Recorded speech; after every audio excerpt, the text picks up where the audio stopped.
Imagine this for a second. You're on the road, you're doing everything right, Mm.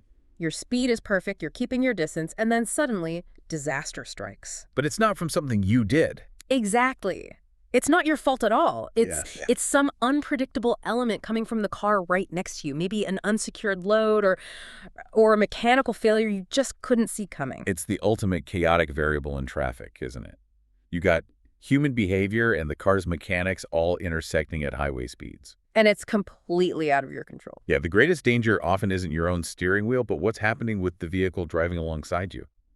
And that reality is exactly why we're doing this deep dive. We've gone through a whole stack of sources covering everything from these really specific physical dangers in traffic. All the way up to the big picture. Right, to the systematic analysis of where and why accidents tend to cluster.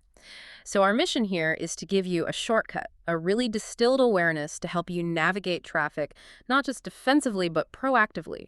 And we're going to split this analysis into two main areas. First, we'll zero in on those immediate physical dangers posed by other cars, the kind of overlooked threats, like you said, a mechanical failure or an unsecured load. Okay. Then we're going to step back. We'll look at the bigger safety ecosystem. Where do collisions happen most often, and how has modern car technology built this kind of fortress around us to make up for those predictable human mistakes? I like that, a fortress. So let's start right there, on the pavement. When people think defensive driving, I think most of us just think about braking distance, Right. Keep your distance. But our sources show that recognizing immediate physical warning signs from other vehicles is just as vital. It absolutely is. I mean, the first layer of your defense is just realizing that the vehicle itself, not even the driver, can become a hazard. The sources get into some really specific, immediate dangers that come directly from the cars around you. So what's the biggest surprise on that immediate threat list? I suspect most people are only really thinking about another driver making a mistake. Well, one of the most critical and instantly blinding dangers is the hood, or the bonnet, flying open while driving. Oh, wow. Yeah, it usually happens because the latch wasn't secured properly after some maintenance. But if that hood flies up at, say, 50 or 70 miles per hour, It's a total blackout. total and immediate visual obstruction. The driver is, for a moment, completely blind while moving at speed. And that tiny fraction of a second is often fatal. It basically turns a car into a guided missile with a metal curtain blocking the navigation. That's a good way to put it. And it points to a failure in preparation, which leads right into another pervasive danger: unsecured loads. The stuff you see wobbling on the top of the car ahead of you. Exactly. You have to be aware of any load that's extending beyond the car's boundaries or just looks unstable. A sheet of plywood, a ladder, even construction debris. Once that falls off, it becomes a projectile. A projectile with a lot of kinetic energy. This is precisely why following distance is non-negotiable. You need that extra time and space in case something breaks loose and bounces into your lane. And I remember the sources also mentioned towing specifically. The risks there just multiply, don't they? They really do. It's not just the extra weight. There are specific rules for the coupling, for braking, signaling, for both the car that's towing and the one being towed. A failure anywhere in that chain affects everyone else on the road. Immediately. But if we're going to talk about unpredictable danger, I don't think anything is quite as terrifying as the loose wheel. See, I think most people just worry about a tire going flat, a slow leak or a blowout. But the entire wheel coming off the car, that's just catastrophic. It's a key takeaway from this. First, you have what's called tire kickup. This is where tires can violently throw rocks or debris from the road, especially if they drift onto the shoulder. Turning little stones into high-speed missiles aimed at your windshield. And that happens thousands of times a day. Yeah. But the really shocking danger is, like you said, when the whole wheel assembly separates. How often does that actually happen? It's more frequent than you'd think. A wheel can work itself loose from the hub, usually because of improperly tightened lug nuts or some other maintenance failure. And when a heavy tire detaches at speed, it runs free. It doesn't just roll, does it? No, it bounces, it spins, it careens across the highway. Sometimes it even clears the median barrier and hits oncoming traffic. It's heavy, it's unpredictable, and it has an enormous amount of momentum. It is an immediate, serious threat. That is a terrifying image. It really underscores why you need total situational awareness, not just of the drivers, but Yeah, of the actual mechanical state of the cars around you. exactly. So let's transition from that. We've talked about these specific physical hazards. Now let's look at the environments where these hazards are statistically most likely to pop up. Right. Moving from the acute danger to the statistical reality. This helps us understand where we need to ramp up our defensive driving by default. Our sources point to a few key environments with the highest accident rates, and at the top of that list, intersections. The classic danger zone. Why are they so deadly? Is it just impatience? It's the multi-directional chaos. You have red light runners, people making turning errors, and this is a crucial one, drivers failing to yield on left-hand turns. And the collisions are more severe there, too. They often are, yeah. The stats show intersection accidents are often T-bone collisions. So the impact is on the side of the car, where you just have inherently less structural protection than at the front of the back. Okay, so from intersections, let's go to the opposite end of the spectrum. Speed. The risks on highways and freeways. Here, the factors completely shift. Yeah. It becomes about speed-related aggression. Tailgating, aggressive lane changes, merging issues. So even though accidents might be less frequent than at intersections, The severity is exponentially higher. A collision at 70 miles per hour just gives you very little time for the car's safety systems to do their job properly. what's really fascinating, though, is the counterintuitive risk zone that our sources flagged, a low-speed area that still racks up massive accident costs. Ah, yes. The parking lot. It's such a great nugget from the sources. Why are they so bad? Well, they're congested. You get a high rate of minor collisions. They happen at low speeds, sure, but they are expensive for insurers because you have constant reversing, terrible visibility, and overwhelmingly distracted driving. I just let our guard down. We do. We're conditioned to see them as safe zones. But the number of maneuvers you make, backing up, tight turns, pulling into spaces, is actually higher than on a normal street. Huh? And you're doing all that while looking for a parking spot or at your phone, not for other cars or pedestrians. And we can't forget the places that are designed to be dangerous, at least temporarily. Construction zones. Those are risk amplifiers. The lanes get narrower, the surfaces are uneven, speed limits drop suddenly. The whole environment is unpredictable. Right, which just pushes the driver error rate higher. It demands 100% of your attention. So when we synthesize the why behind all of this, whether it's a parking lot or a freeway, the sources are crystal clear. The vast majority of accidents come down to driver error. It's the tragic reality. It's distracted, driving, speeding, fatigue, impairment. It feels like no matter how safe we make the roads, the human factor is always the weakest link. It is. I mean, while things like weather, road conditions, or a tire blowout do contribute, they're secondary. The human decision to glance at a text, to push the speed limit, to drive when you're tired, that is the dominant cause of collisions. That's a perfect segue into our next segment. If human error is the constant, how has the auto industry spent the last, 50 years building vehicles designed to compensate for our flaws? Let's get into the safety revolution. It's truly incredible when you look at it. Cars today are, well, you said it, they're like fortresses compared to models from even just 2 decades ago. And that's largely thanks to mandated standards and new tech. Exactly. Yeah. Technology designed either to prevent the crash entirely or to manage the energy if a crash does happen. Let's start with the structure itself. We always hear the term crumple zones. What does that actually mean, and how does it work? So crumple zones are sections of the vehicle, usually the front and rear, that are specifically engineered to deform and absorb the massive amounts of energy in a crash. They're designed to be destroyed. In a controlled way, yes. They do this before that energy can reach the reinforced passenger compartment.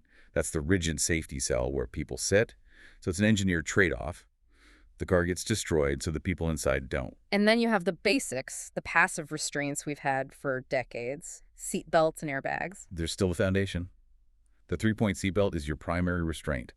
It holds you in the right position so the airbags can do their job effectively. And modern cars have these complex arrays of airbags, front, side, curtain airbags.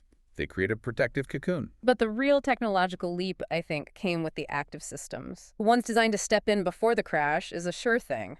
Let's talk about anti-lock braking systems, or ABS. ABS was a complete game changer for maintaining control. When a driver slams on the brakes in emergency, the old systems would just lock the wheels. And you'd go into a skid, no steering. Right, steering becomes useless.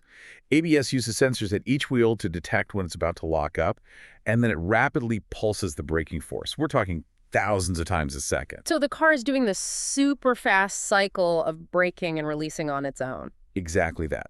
And that pulsation maintains traction. It keeps the wheels turning just enough to let you steer around an obstacle while you're braking hard. It prevents that catastrophic loss of control. Okay, so if ABS is about braking control, then electronic stability control, or ESC, is about directional control. This seems like the ultimate stabilizer. ESC is arguably one of the most effective safety innovations of the last 30 years. It's mandatory in many places now because its impact is just so profound. So how does it work? It uses all these sophisticated sensors to monitor where you intend to go with the steering wheel versus where the car is actually going. The yaw rate. The yaw rate, exactly. So if you start to oversteer or understeer, like skidding on a slippery curve, ESC intervenes instantly. It can apply the brake to just one wheel and even cut engine power. It corrects your trajectory, maybe even before you realize you've lost control. Precisely. ESC has been shown to dramatically reduce single-vehicle accidents, especially rollovers.